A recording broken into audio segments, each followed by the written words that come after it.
Shalom Obracha, nous poursuivons avec la 10e Mishnah, Mishnah Yud, du deuxième Pérek. Alors la Mishnah nous enseigne Machikim et a Mishra min hayarek, on doit éloigner.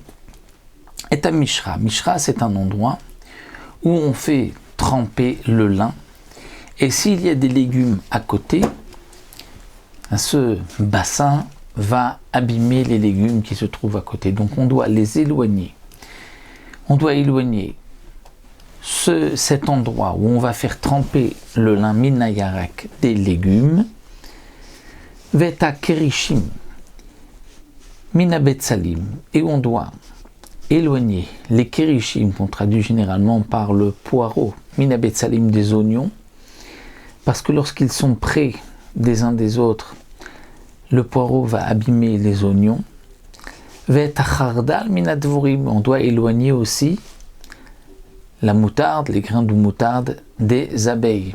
Si quelqu'un a des abeilles à côté de mon champ, je n'ai pas le droit de semer de la moutarde, des grains de moutarde, parce que les abeilles vont aussi aller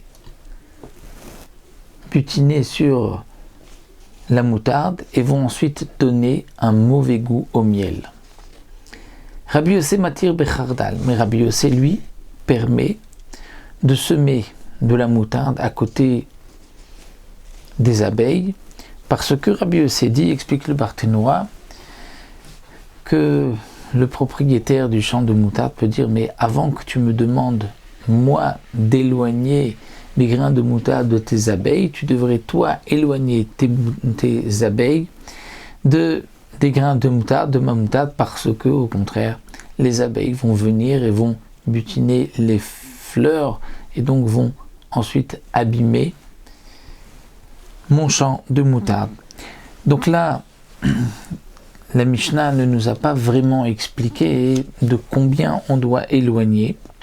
Est-ce qu'il y a un shiur? Alors le shiur, les abeilles avec la moutarde, d'après Tanakama, c'est de 50 amot, nous disent les mefarshim.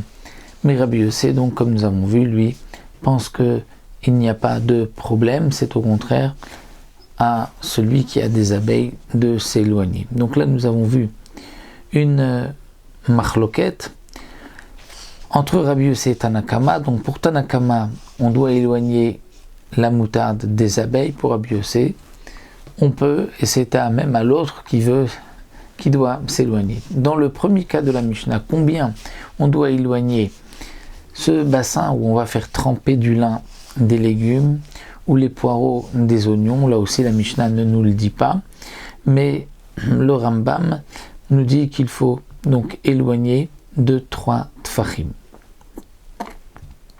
Ça c'est le shiur qui est rapporté dans le Rambam. Donc voici pour cette Mishnah, une petite Mishnah. On se retrouvera Bezrat Hashem dans la prochaine, la Yud Aleph.